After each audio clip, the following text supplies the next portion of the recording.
Bendito, alabado, glorificado, exaltado sea el nombre que está por encima de todo otro nombre.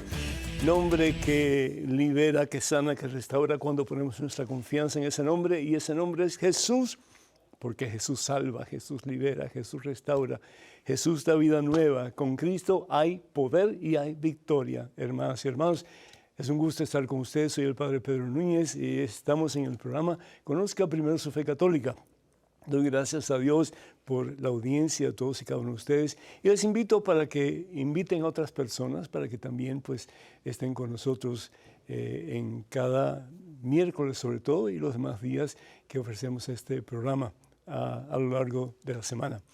En este momento, antes de hacer absolutamente nada más, hermano que me escuchas, hermana que me escuchas, hagamos un alto en nuestro acelerado caminar diario, nos ponemos en presencia de Dios, hermano, hermana, vamos a orar. En el nombre del Padre, del Hijo y del Espíritu Santo. Amén.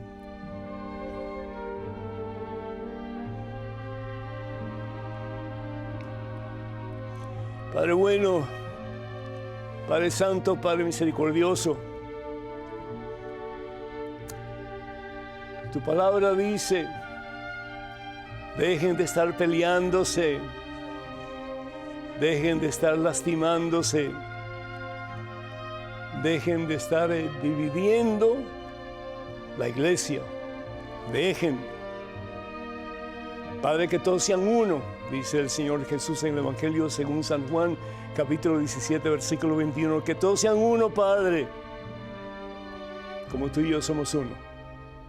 Como tú y yo somos uno, así de unidos, Señor.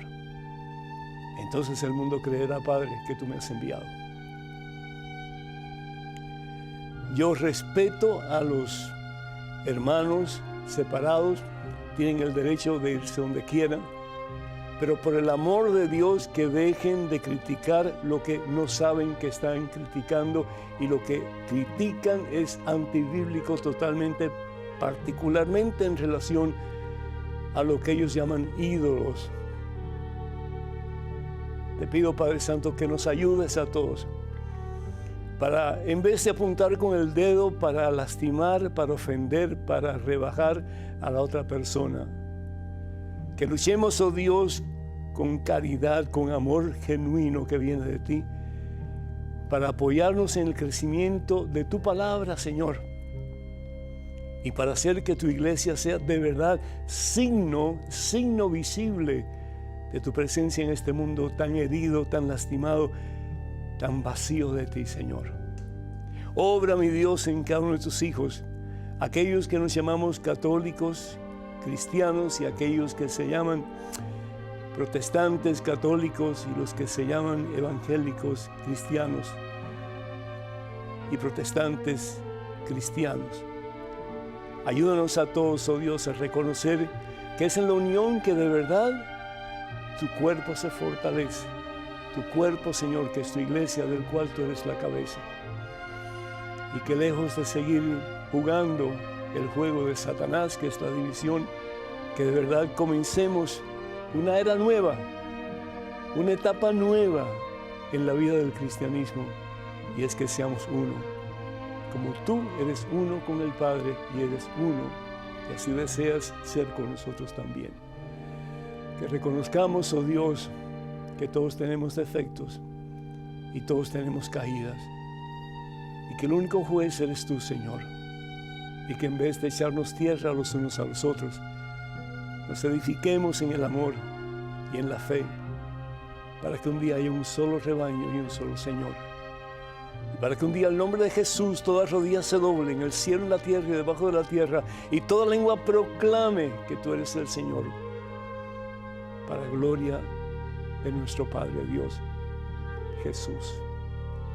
Obra el milagro, Señor, en nuestras vidas. Que dejemos nuestras polémicas, nuestras peleas, nuestras divisiones a un lado, y que de verdad podamos crecer genuinamente en el amor. A ti la gloria, Padre Santo, en Cristo Jesús, por los siglos de los siglos. Amén, Señor. Amén. Bendito seas, mi Dios. Doy gracias a Dios por todas sus felicitaciones, celebrando Uy, increíble, 75 años de vida, hermanas y hermanos. Yo creo que les dije una vez anteriormente que cuando cumplí 22 años de edad, yo me sentía tan viejo, y tenía solamente 22 años. Así que imagínense 72, 75 años jalando la carreta, cada día, cada momento, cada instante, solo con la gracia de Dios se puede realizar. Doy gracias a Dios por todos ustedes que han escrito, que han llamado para felicitar a este siervo de Dios. Que el Señor les bendiga en abundancia y que hasta el tiempo que Dios quiera, que podamos seguir juntos compartiendo la fe en ese en quien todo lo podemos y para quien todo es posible, que es Jesús el Señor. Doy gracias a Dios por Soledad de Miami, Florida, que pide por su salud, la salud de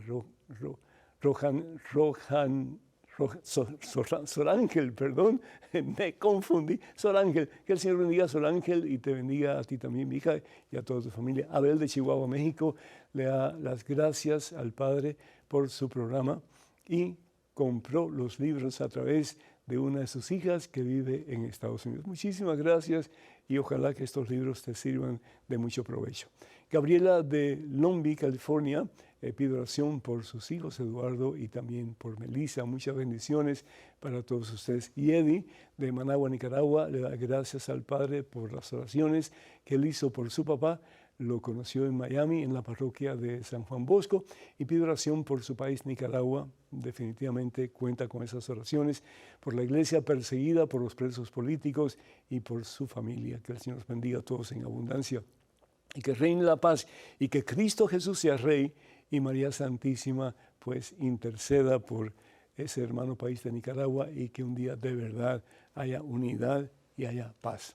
Pedimos por Marisol de Austin, Texas, que pide oración por su esposo, Senorino, creo que es su nombre, ¿verdad? Senorino, muchas bendiciones para él y para ti también, Miguel, para toda tu familia. Miguel de Cabo Rojo, Puerto Rico, saluda al Padre y lo tiene en sus oraciones. Muy agradecido, necesito oraciones para poder seguir jalando la carreta hasta que Dios disponga. Julia de Salcedo, República Dominicana, pide oración por la familia Almanza, por Jaime y por todos los sacerdotes del mundo entero. Le envía un abrazo a la distancia al Padre. Muy agradecido, lo recibo y muchas bendiciones para ustedes.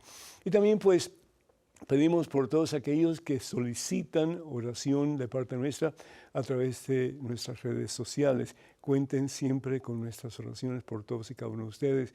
Y recuerden que los únicos medios oficiales de las redes sociales del Padre Pedro son los siguientes.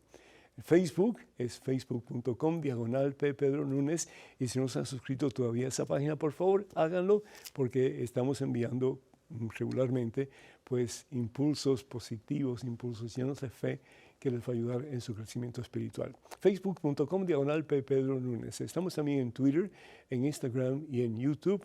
Por favor, comuníquense con Padre Pedro Núñez, Padre Pedro Núñez. Y también el correo electrónico nuestro es padrepedro@ewtn.com, padrepedro@ewtn.com. Y tener cuidado, please, por favor, con los perfiles falsos que piden dinero en nombre de este servidor. Eso nunca lo haríamos a través de estos medios que acabo de mencionar. Los católicos son idólatras. ¿Has oído esa expresión anteriormente? Los católicos son unos idólatras. Sálganse de ahí porque están en la iglesia equivocada. Cómo desafortunadamente estas personas que actúan de esta manera lo hacen sin estar conscientes del significado bíblico de lo que significa un ídolo. No conocen. Para ellos el ídolo es algo que es una imagen, y todas las imágenes que tenemos en la iglesia, todas las imágenes que tenemos en nuestra casa son ídolos. Y eso es incierto, eso es una mentira, hermanas y hermanos. Eso es antibíblico total y completamente. ¿Qué es un ídolo? ¿Qué es un ídolo? ¿Un bulto? ¿Eso es un ídolo? Puede que sí, puede que no. ¿Qué es un ídolo? ¿Una imagen de la Virgen María? Puede que sí, puede que no. Es decir, depende cómo tú recibas esa imagen, lo que significa para ti. ¿Es una fotografía un ídolo? Puede que sí, puede que no. Una foto que tú tienes, un billete, no traigo mi billetera conmigo, pero todos los billetes tienen un retrato de alguien. Entonces, si para ti toda imagen es un ídolo, entonces por favor da todos tus billetes a una persona pobre para que pueda tener algo de comer. Es decir, o vamos a decir que toda imagen es un ídolo, o decimos que algunas imágenes son ídolos y otras no. ¿Y quién tiene el conocimiento y la autoridad para decir esto es un ídolo y esto no es un ídolo? ¿Qué es lo que dice la palabra de Dios? Si nosotros vamos, para comenzar, en el libro del Éxodo capítulo 20, vamos a ir al versículo 5, y aquí es donde sacan sobre todo la idea de que nosotros al tener imágenes tenemos ídolos. Dice así: no te harás estatua ni imagen alguna de lo que hay arriba en el cielo, abajo en la tierra y en las aguas debajo de la tierra. No te postres ante esos dioses ni les sirvas, porque yo Yahvé tu Dios es un Dios celoso. ¿De qué Dios está hablando? Está hablando el Señor particularmente acerca de los dioses que existían en el tiempo de Moisés, en el tiempo de Abraham. ¿Y cuáles son sus dioses? Sus dioses particularmente eran los dioses del área de Mesopotamia, ¿sí? El dios Baal y toda su serie de dioses falsos que realmente pues nada que ver con el único verdadero Dios. El Señor está enseñando desde el principio, comenzando con Abraham, que fue el primer monoteísta, el primero en aceptar y creer en un solo y verdadero Dios, que Dios solamente es uno, que Dios no es una multiplicidad de dioses, Dios es solamente uno. Entonces nos pide que no hagamos imágenes de esos dioses, porque esos dioses al fin y al cabo son falsos. Pero la imagen no solamente es algo que puede ser un ídolo, que puede ser un dios falso. ¿Eres tú idólatra, sí o no? Pregunta, ¿eres tú idólatra, sí o no? Y la respuesta es sí, todos nosotros somos idólatras. ¿Por qué? Porque el pecado es nuestro más grande ídolo. Y cada vez que tú y yo pecamos, le damos la espalda a Dios y le damos el corazón a Satanás. Tan sencillo como eso. Lo que toma el lugar de Dios en nuestra vida, eso es un ídolo. Así que pregúntale a un hermano protestante, un hermano evangélico, si ellos son idólatras. Y te va a decir, no. Y le va a tener que decir, sí. ¿Por qué? Porque todo lo que reemplace a Dios es un ídolo. Todo lo que nos hace darle la espalda a Dios y darle el corazón al mundo es un ídolo.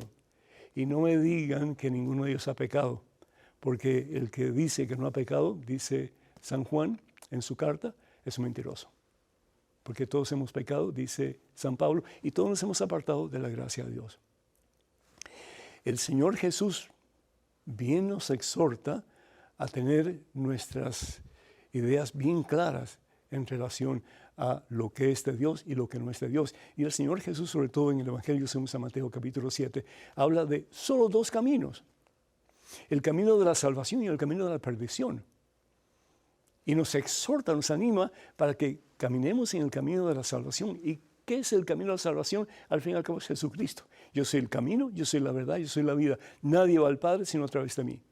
¿Y cuál es el camino de la perdición? Pues yo le voy a dar la espalda a Dios y voy a hacer lo que a mí me da la gana. Eso que me sirva de ídolo para yo satisfacer mis deseos, mis necesidades.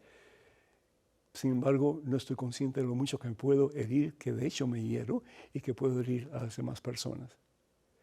Cada cosa que toma el lugar de Dios en nuestra vida es un ídolo, es un Dios falso. Para algunos puede ser el dinero, para otros puede ser la lujuria, para otros puede ser el chisme, para otros puede ser la crítica ofensiva, para otros puede ser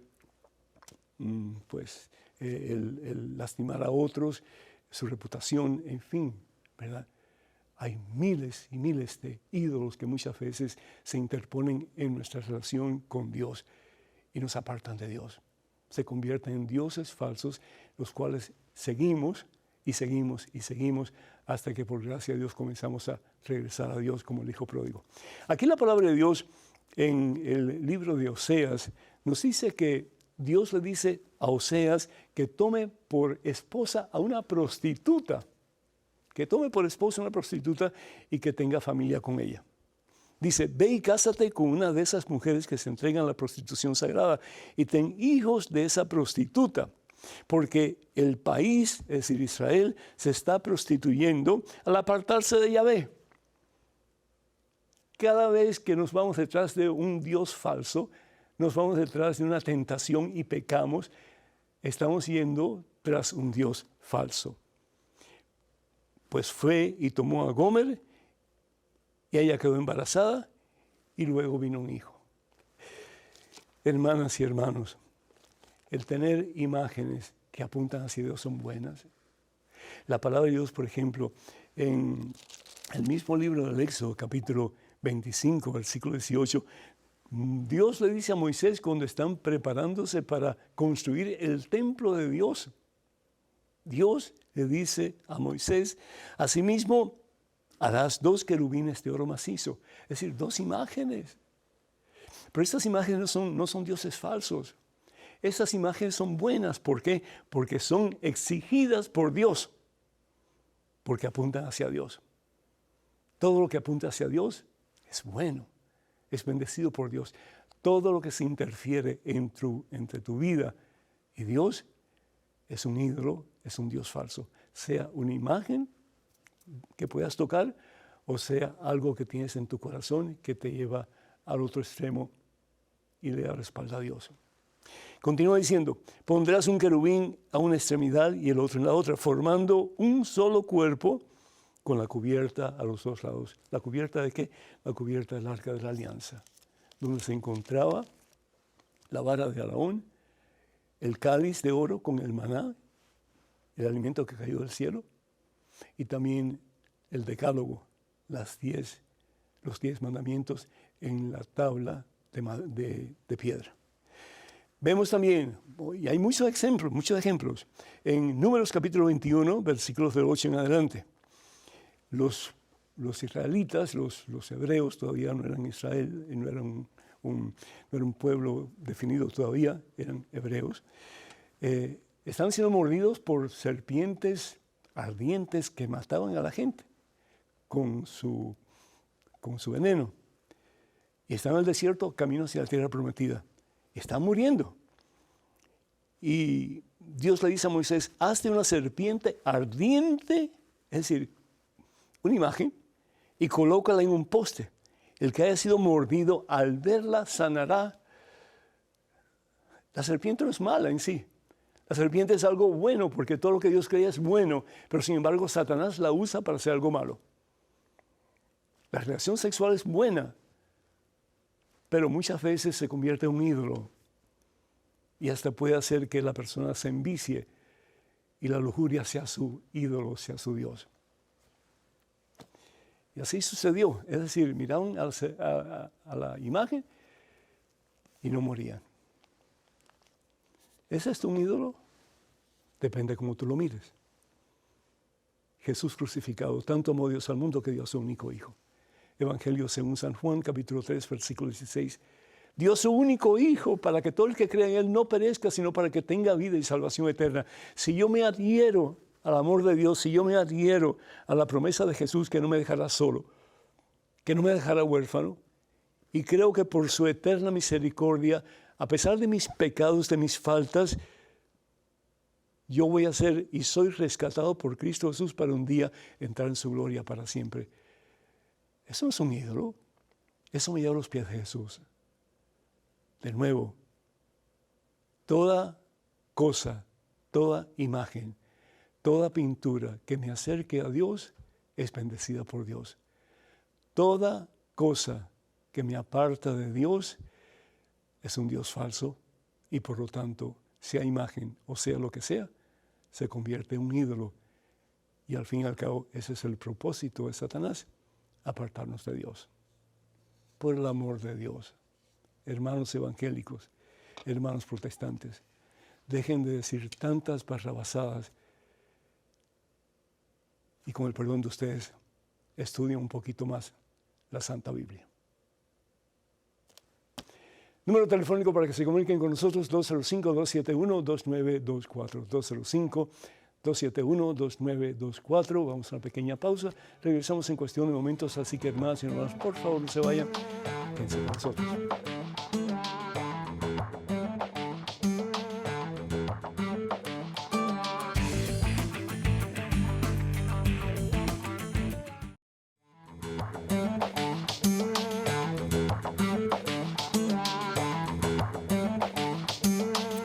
Gloria al Rey de Reyes, gloria al Señor de Señores. Vamos entonces a ir con el primer correo del día de hoy. Así que adelante con la pregunta, por favor.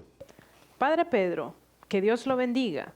Quisiera preguntarle, ¿qué significa cuando se habla de los 7 sellos en el Apocalipsis 6, 1 al 7?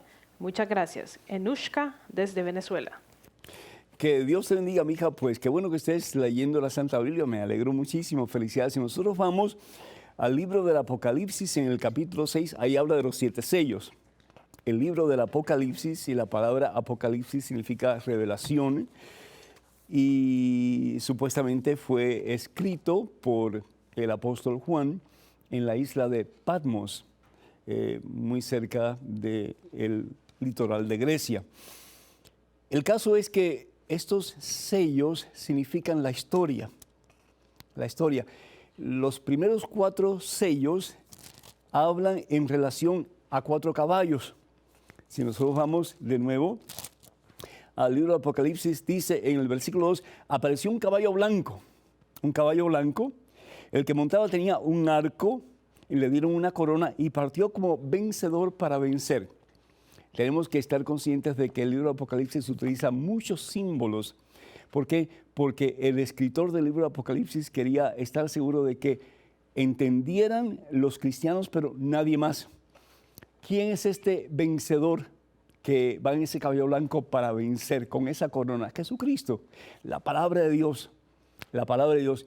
A pesar de las tribulaciones por las que van a tener que pasar los cristianos en la era primitiva, y hoy día también es igual lo mismo, cuántos no son martirizados por la fe.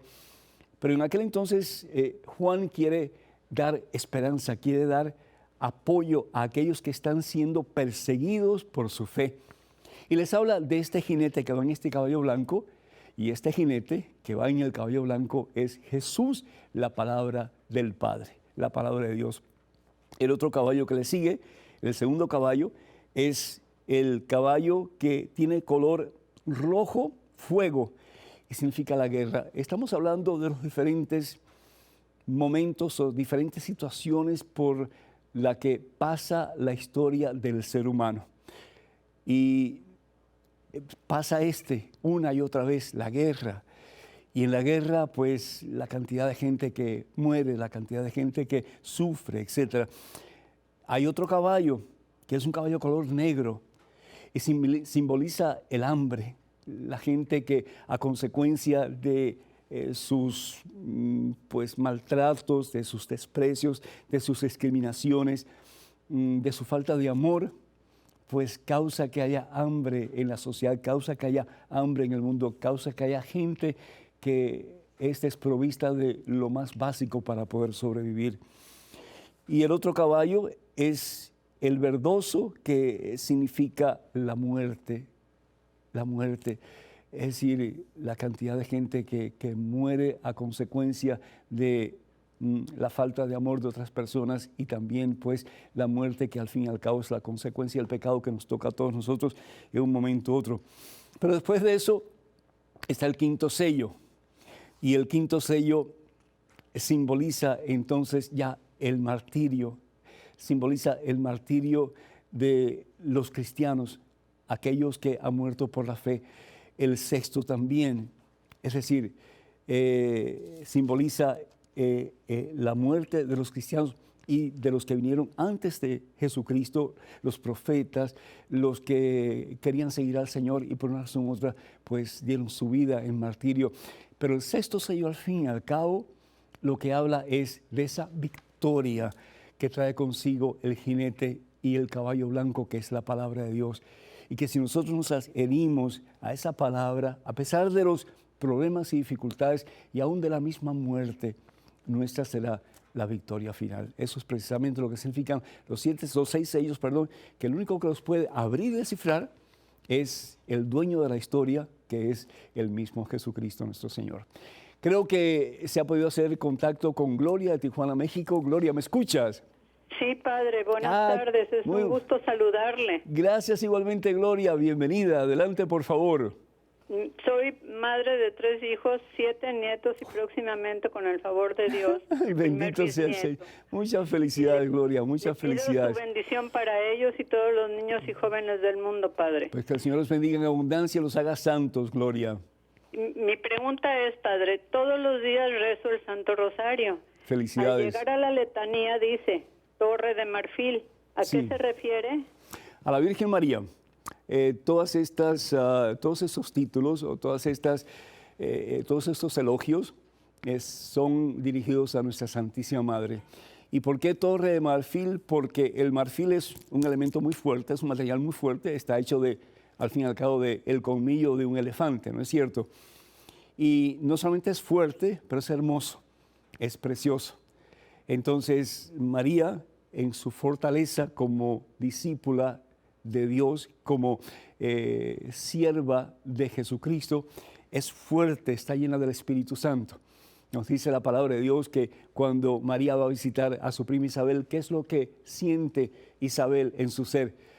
La plenitud del Espíritu Santo, se llena del Espíritu Santo porque es lo que da María. Uno da lo que uno tiene. Y María es fuerte porque está llena de Dios, es la llena de gracia. Es decir, la llena de la vida de Dios, la llena del Espíritu Santo. Y por lo tanto, da lo que ella tiene, da presencia de Dios, da amor de Dios, da Espíritu Santo. Entonces, María es fuerte como un marfil. El marfil es bien fuerte. Imagínense los colmillos que utiliza el elefante para poder sobrevivir en su ambiente. Y María es hermosa. ¿Por qué? Porque una persona a medida que se llena de Dios, esa persona va siendo más hermosa, se ve radiante, se ve diferente a las demás personas que tal vez pues están tristes o agobiadas o con el peso de sus problemas sobre sus espaldas, etc. María tenía muchos problemas, María tenía muchas tribulaciones y la más terrible de todas, ver a su hijo clavado en una cruz en el Calvario. Pero a pesar de todo, María era como la Torre de Marfil. No solamente se mantenía fuerte, pero se mantenía radiante porque de ella irradiaba la misma presencia de Dios. Gracias por tu pregunta. Tenemos en estos momentos un correo electrónico. Adelante, por favor. Padre Pedro, espero esté bien en todos los aspectos de su vida. Quisiera me ilustre sobre esta frase dada a Santa Faustina. No se deje guiar por el sentimiento, porque no siempre está bajo tu control. Todo el mérito radica en la voluntad. Gracias. Zuleika Núñez. Ah, prima, ¿cómo estás? No, estoy jugando. No te conozco, no tengo el gusto, pero tienes el mismo apellido que este servidor. Pues lo que está diciendo Sor Faustina es realmente lo que dice aquí la palabra de Dios. En Romanos capítulo 12, versículos del 14 hasta el 21. Vamos a ver un momentito aquí si encontramos el pasaje. Romanos capítulo 12, versículos del 14 al 21. ¿Y qué es lo que dice el Señor? Es decir, los sentimientos, si los vamos a guiar por esos sentimientos, a veces los sentimientos, aunque no tienen moral, porque los sentimientos no son ni buenos ni malos, es lo que hacemos con ellos. Yo puedo estar enojado, pero el que esté enojado no es un pecado. Ahora, si yo en mi enojo le doy un garrotazo a alguien por la cabeza, pues sí, estoy haciendo algo muy mal hecho, ¿no es cierto? Entonces, lo que está diciendo Sor Faustina es que no nos dejemos llevar por los sentimientos, sobre todo si queremos hacer algún daño, que lo que importa al fin y al cabo es la voluntad. La voluntad. Y aquí San Pablo nos habla de la importancia de poner en práctica la voluntad según la voluntad de Dios, que nuestra voluntad esté en sintonía con la voluntad de Dios. Y habla en el capítulo 12 de la carta a los romanos, comenzando con el versículo bueno, acerca de lo que debemos hacer como cristianos. Sean pacientes en las pruebas y oren sin cesar, ¿verdad? Compartan con los hermanos necesitados. El versículo 14, bendigan a quienes los persigan. Oh, qué difícil, ¿no es cierto? Bendecir al que me bendice, sí es fácil. Pero bendecir al que me fastidia, al que me saca de mis casillas, al que me roba la paz, al que habla mal de mí, al que me critica. Y sin embargo, ¿verdad? Podemos ejercitar la voluntad y someterla a la misma voluntad de Dios y hacer lo que sabemos Dios nos pide. Bendigan a quienes os persigan, bendigan y no maldigan. Y finalmente termina San Pablo diciendo en el versículo 21, no te dejes vencer por el mal, usa tu voluntad y vence el mal a fuerza de bien. Y si nosotros vamos entonces al libro de Apocalipsis, capítulo 3, versículo, creo que es el versículo, vamos a ver, 15 o por ahí, o el 25, no estoy seguro, pero vamos a ver acá rapidito, un momentito. El capítulo 3 del libro del Apocalipsis, vamos a ver aquí estamos. Dice la palabra de Dios, conozco tus obras y no eres ni frío ni caliente. Ojalá fueras frío o caliente, es decir, un camino o el otro camino. Pero porque eres tibio y no frío o caliente, yo te vomito de mi boca. Es decir, la voluntad nos tiene que llevar a hacer la voluntad de Dios. Pero si nos dejamos llevar por los sentimientos, vamos a ser fríos muchas veces, pero es más cómodo, es más fácil, es más tranquilo. Pero eso no es lo que Dios quiere. Dios quiere que ejercitemos nuestra voluntad con la fuerza y el poder de su Espíritu Santo para que vivamos cada día nuestra vida sometidos a su santa voluntad. Tenemos en estos momentos un correo electrónico. Una pregunta, adelante, por favor. Padre Pedro, rezo el Santo Rosario todos los días siguiendo las oraciones de un librito de los heraldos del Evangelio. En el cuarto misterio gozoso, para la meditación, el librito dice: delante del sumo bien no puede haber una posición de neutralidad o la adhesión o el rechazo. Si seguimos los caminos del Evangelio, se dará con nosotros lo mismo que le sucedió a Jesús. Ayúdeme a discernir este punto. Laura Ortiz, desde Quito, Ecuador. Laura, lo que estamos hablando anteriormente, es decir, la Santa Biblia, la palabra de Dios, presenta dos caminos. El camino de Dios, que es el camino de la santidad, y el camino del mundo, que es el camino de la perdición. Y eso, pues, particularmente, y esto es uno de mis pasajes favoritos del Antiguo Testamento, el libro de Deuteronomio, capítulo 30, versículo 19, en que dice, delante de ti presento dos caminos, dos opciones de vida. Y de nuevo, ¿cuál es la voluntad de Dios? Que escojamos el camino que da la vida, al fin y al cabo, el camino que es el mismo Dios. Y dice el Señor precisamente eso, escoge el camino del bien, escoge el camino de la vida, es decir, escoge el camino de Dios. Con tu voluntad, toma esa decisión. Al fin y al cabo, la fe es una decisión. La fe es un don maravilloso de Dios. Es unas 3 virtudes teologales, sí, definitivamente, pero la fe es una decisión. Aunque quieras hacer la otra cosa, decir yo voy a hacer lo que Dios me pide. Y yo sé que no voy a actuar solo, que Dios me va a dar la fuerza y el poder para hacer su santa voluntad. Entonces, escoge el camino del bien, dice la palabra de Dios, escoge el camino de la vida y vivirás tú y toda tu familia. Hay una promesa. Y de nuevo, pues, tenemos la opción, ser fríos o ser calientes. ¿Por qué? Porque los tibios, dice el Señor, los vomito de mi boca. Bendito sea Dios. Tenemos en estos momentos otra pregunta en un correo electrónico. Adelante, por favor. Que el Señor esté con usted, Padre. En mi comunidad ya nadie quiere asistir a misa el domingo por asistir a misa el día sábado. Para nosotros los católicos, el domingo es el día del Señor. ¿Qué opina usted? James Rivas. James, qué extraño, porque usualmente, digo, yo celebro misa los domingos siempre, y siempre pues hay mucha gente. Los sábados también, pero no tanto.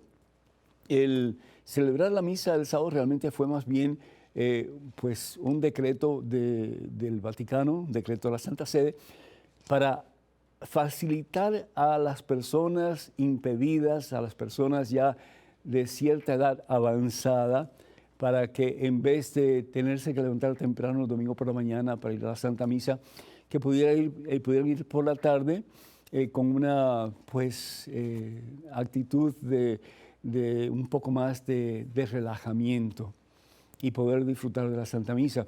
Pero realmente tú tienes toda razón, es decir, y hay innumerables pasajes en la Santa Biblia que se habla del día domingo como el día del Señor.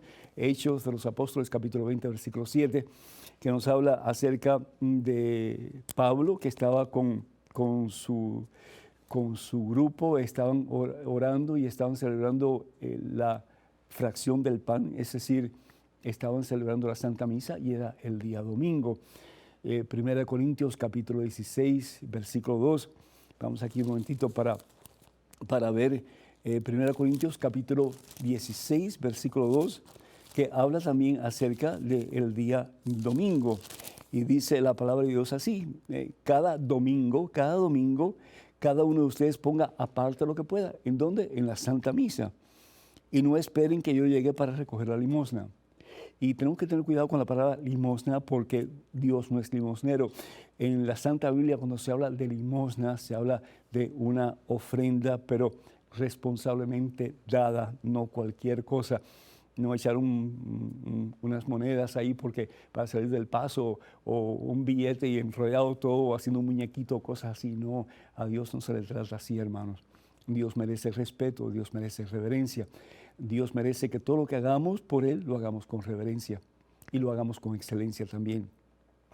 Entonces, hay muchísimos pasajes en la Santa Biblia que habla de la importancia del día domingo. Es el día del Señor. La palabra domingo significa precisamente eso, día del Señor. Y es el día en que debemos de congregarnos como comunidad de creyentes para celebrar la Santa Eucaristía, la Santa Misa, para escuchar la palabra de Dios y recibir al Señor Jesús en la Santa Comunión. Tienes toda razón de inquietarte, de preocuparte. Yo no sé si sería buena idea que hablaras con tu párroco y le expusieras tus sentimientos, tu forma de pensar, y que se haga un poco más de énfasis en la importancia de celebrar como comunidad el Día del Señor, el día en que Jesús resucita de entre los muertos, que es precisamente el día domingo. Cuenta con nuestras oraciones. Tenemos a Luz vía telefónica desde Puerto Rico, la isla del encanto. Luz, ¿me escuchas? Sí, me escucho, padre. El Señor te bendice, Luz, bienvenida. Gracias, igualmente a usted. Gracias, Luz. Adelante, por favor. Mire, padre, es que yo soy una persona que tengo 61 años y soy incapacitada, pero yo soy de católica práctica. Entonces, es muy raro que pueda ir a la iglesia. Ajá. Pero entonces, porque casi no puedo caminar. Pero entonces yo me decidí que, como yo creo en las visitas al Santísimo, Ajá. decidí irme mentalmente a la iglesia ante el Santísimo y mentalmente allí hablar con Jesús Amén. y con María y la Virgen, pero que yo no sé si eso me cuenta. Yo no quiero saber si a mí ese tipo de visitas así desde la casa me cuenta. Luz, toda oración es buena, es bendecida por Dios si es necesaria. Lo ideal sería que fuéramos al templo, que fuéramos a la casa de Dios el día del Señor, el día domingo, como estamos hablando recientemente. Pero si por tus impedimentos no puedes ir, es decir, te quedas en casa y haces lo que estás haciendo y te felicito. Lo importante es que estés en relación íntima con el Señor si no puedes asistir a misa. Lo que sí te pido también es que informes a tu parroquia y le pidas que te envíen los domingos o cualquier día de la semana, cuando se pueda, un ministro extraordinario de la Santa Eucaristía para que te dé la comunión, para que tú más... Sí, a veces vienen, a veces. Pero como que insistir un poquito para que te lleven al Señor todas las semanas, ¿verdad? Ajá. Y de vez en cuando que venga un sacerdote para que te confiese. Creo que es bien importante también. Sí, Entonces sí. sigue así, Luz. Estás muy bien, que Dios te bendiga y muchas felicitaciones, ¿sí? Muchísimas gracias, Padre. Dios te haga santa. Amén. Igualmente, adiós. Gracias, mija. Bendito sea Dios. Hermanas y hermanos, el número telefónico para que nos llamen en Estados Unidos y en todo el mundo entero es el 205-271-2924. 205-271-2924. Vamos a una pequeñísima pausa, regresamos en cuestión de momentos, así que, hermanas y hermanos, por favor, no se vayan, quédense con nosotros.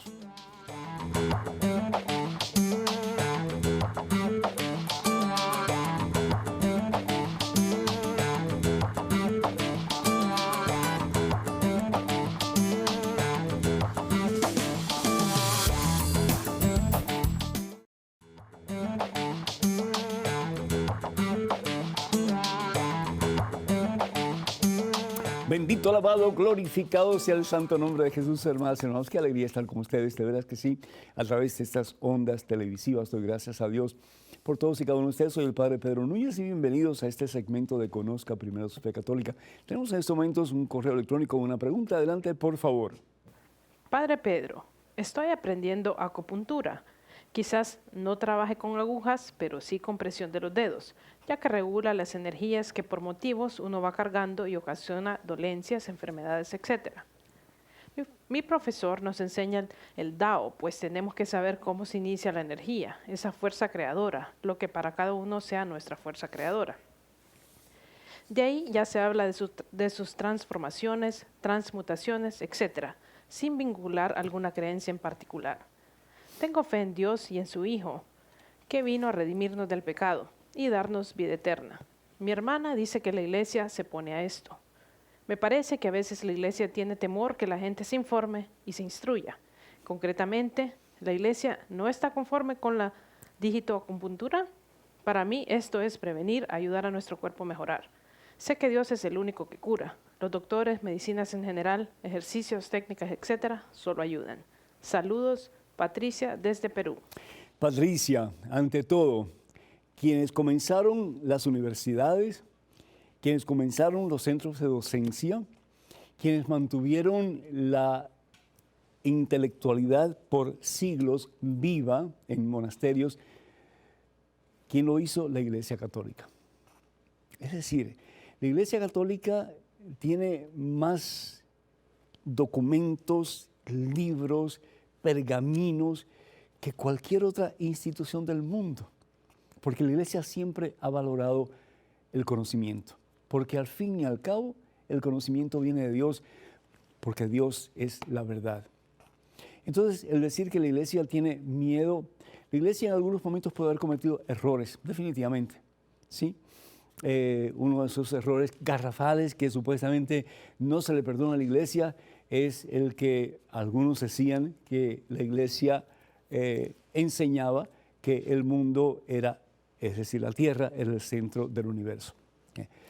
Con el pasar del tiempo pues se descubrió, nos dimos cuenta que no era cierto. Nuestro sistema solar es el Sol y no la Tierra. Pero como que eso no se ha perdonado. Es decir, pero sin embargo la Iglesia ha promocionado, ha respaldado, ha apoyado el conocimiento, y no solamente de centros docentes, pero de hospitales, de ancianatos, de orfelinatos y de todo tipo de medio para servir a la humanidad. En el caso que tú me estás hablando en particular, yo no te digo que no lo hagas, es cosa tuya. Ahora, ten mucho cuidado. Ya tú estás hablando de fuerzas, es decir, fuerzas creadoras. Y Dios no es una fuerza creadora, hermana. Dios no es una fuerza. Dios es un ser. Dios es persona. Y Dios, como persona, se relaciona con nosotros como persona, particularmente por excelencia en la persona de Jesucristo. La manifestación total y completa de Dios. Yo lo que te digo es una cosa, ten cuidado, porque a no ser que tu fe esté bien cimentada en Jesucristo, que tú dices que está, bendito sea Dios, pues no hay problema. Pero cuando tú hagas ese tipo de ejercicio o de terapia, acuérdate que no es una fuerza, es Dios. Y Dios está vivo. Y es Dios quien tiene el poder.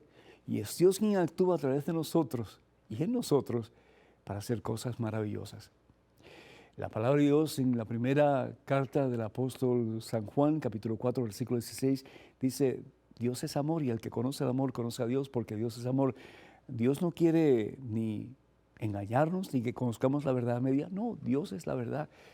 Y la iglesia instituida por Dios, Jesucristo, la iglesia que Jesús instituye, la iglesia católica, quiere que conozcamos la verdad. Y la iglesia está en proceso de conocer la verdad. Y tú y yo somos parte de esa iglesia.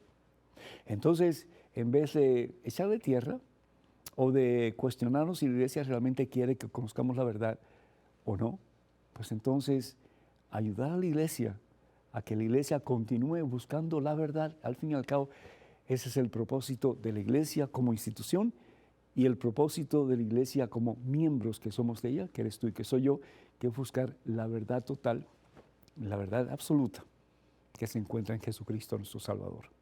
A Él la gloria por los siglos de los siglos. Amén. Tenemos en estos momentos otro correo electrónico, otra pregunta. Adelante, por favor. Hola, Padre. Deseo que me aclare lo de las 3 manifestaciones o epifanías. La más conocida es la de los reyes, donde Dios se manifiesta a los gentiles. Tenía entendido que las otras eran a los pastores, que representan al pueblo judío, y la otra en las bodas de Caná, donde se revela a sus discípulos. Pero el padre de mi parroquia dijo que la tercera manifestación era la transfiguración. Entonces, ¿qué pasa con las bodas de Caná? Me gustaría que me lo aclarara, por favor. Carmen, desde Puerto Rico. Carmen, muchísimas gracias. Es decir, Jesús es la manifestación del Padre. Jesús es la manifestación de Dios. El Hijo que se encarna en el vientre de María, ¿para qué? Para no solamente salvarnos, pero darnos a conocer quién es el Dios que servimos, el Dios que amamos, el Dios que queremos conocer como Él nos conoce a nosotros. Entonces podemos hablar de una multiplicidad de epifanías. La palabra epifanía es una palabra griega que significa manifestación. Dios se manifiesta y Dios hoy día se sigue manifestando. Y Dios se seguirá manifestando hasta el último día de este mundo. ¿Por qué? Porque Dios es un Dios personal, como estábamos hablando anteriormente. Dios no es una fuerza cósmica por ahí en medio de galaxias y cosas. No, Dios es un ser, Dios es persona. Y por lo tanto Dios se relaciona. Y Dios está vivo. Pero las tres manifestaciones, las tres epifanías que la Iglesia marca como importantísimas en la vida de Jesús, que son manifestaciones muy poderosas. La primera es a los magos de Oriente, definitivamente. El Evangelio según San Mateo, capítulo 2, versículos del 1 al 12, en que Dios se manifiesta ya no a el pueblo escogido, el pueblo de Dios, los israelitas, pero se manifiesta a los paganos, se manifiesta a los gentiles. ¿Por qué? Porque Dios quiere que todos nos salvemos. Yo estaba hablando el otro día con un muchacho que pertenece a otra iglesia no católica y decía, no, pero el número de salvados son los escogidos por Dios. Tito, Dios quiere que todos nos salvemos. Y no hay salvación fuera de Jesucristo, como dice Hechos de los Apóstoles, capítulo 4. Pero Dios quiere que todos nos salvemos. Si no, el sacrificio de Jesús en la cruz, en el Calvario, sería ilógico en relación a las personas que nunca van a alcanzar la salvación porque Dios no quiere que se salven. Eso es ilógico. Y es contrario a lo que Dios es, que es eternamente misericordioso. Entonces la primera manifestación, la primera epifanía que la Iglesia reconoce como tal es la manifestación, la epifanía a los magos de Oriente. La segunda es la manifestación o la epifanía a Juan el Bautista. Y esto lo encontramos en el Evangelio según San Juan, en el capítulo 1, versículo 29. Evangelio según San Juan, capítulo 1, versículo 29, dice la palabra de Dios: al día siguiente Juan vio a Jesús, que venía a su encuentro. Jesús venía al encuentro de Juan. Fíjense, no es Juan quien viene al encuentro de Jesús, es Jesús quien se manifiesta a Juan. Y dice Juan exclama y dice, ahí viene el Cordero de Dios, el que quita el pecado del mundo. Se llena de la sabiduría de Dios al experimentar la epifanía de Jesús en la vida de Juan. Y el tercero, pues tienes toda razón, Juan capítulo 2, versículo 10. Juan capítulo 2, versículo 10, las bodas de Caná, es el tercero. Cuando dice la palabra de Dios, vamos al 11 y... Sí, vamos al 11 en vez de... vamos al 10 y después al 11. Cuando Jesús cambia agua en el mejor de los vinos. Y en el versículo 11 dice la palabra de Dios, esta señal milagrosa fue la primera que hizo Jesús en Caná de Galilea.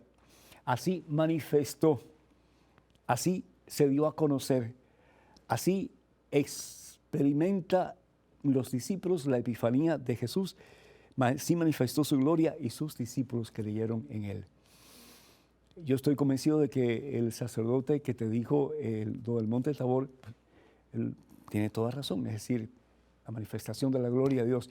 Pero los tres momentos en que la Iglesia enfatiza la epifanía de Jesús o la manifestación de Jesús son esos tres que acabamos de compartir. Y bendito sea Dios, hermanos y hermanos, así vamos dando conclusión al programa de hoy. quiero invitarles y recordarles, por si acaso no conocen, el nuevo libro de Madre Angélica. Ella tiene una serie de libros muy interesantes. Este se titula El sufrimiento y el agotamiento. Así que se los recomendamos. Están en el catálogo religioso de WTN. También en ese catálogo religioso de WTN tenemos libros de este servidor, como Conozca Más Su Fe Católica. Ya está disponible en ese catálogo religioso, y todas las publicaciones que Dios me ha permitido realizar, como Conozca Primero Su Fe Católica, Cuántas iglesias fundó Jesús, 150 historias que cambiarán tu vida y promesas bíblicas para tiempos difíciles. Pueden adquirirlos llamando al número telefónico, simplemente recibir información, 205-795-5814. Repito, 205-795-5814. También quiero recordarles que ya muy pronto, el 1 de octubre, voy a estar con el grupo de WTN en Phoenix, Arizona, en la celebración familiar. Habrán charlas, tiempo para compartir, actividades para niños, confesiones, adoración al Santísimo, a la Santa Misa, y para concluir un hermoso concierto por Martín Valverde y su grupo. Así que por favor no dejen de asistir. Va a ser el 1 de octubre en Phoenix, Arizona. También quiero decirles, hermanos, que participaré con el favor de Dios en la prédica y hora santa, porque ser católico, en Orange County, en Los Ángeles, California, el 12 de noviembre. Para más información, por favor, comuníquense con Maciel Carrasco en Canterbury Pilgrimages. Celular y con WhatsApp es el 347-463-3998. 347-463-3998. O a su oficina también pueden comunicarse con ella para más información sobre este evento. 800-653-0017. 800-653-0017, o le pueden escribir para más información a maciel@canterburypilgrimages.com, maciel@canterburypilgrimages.com. Escríbanos con sus preguntas a padrepedro@ewtn.com, padrepedro@ewtn.com, y recuerden, por favor, orar por este ministerio WTN y sus muchos otros ministerios, y también pues por este en particular, Conozca Primero Su Fe Católica, y cuando puedan, pues por favor envíen donativos a esta estación para que podamos juntos seguir llevando la palabra de Dios al mundo entero. Que el Señor va detrás de ustedes para que les proteja, delante de ustedes para que les guíe, y sobre ustedes para que les bendiga hoy siempre, en nombre del Padre, del Hijo y del Espíritu Santo. Amén. Hermanos y hermanos, vayan con Dios. Dios siempre irá con ustedes. Que pasen un día muy feliz y hasta la próxima. Dios mediante.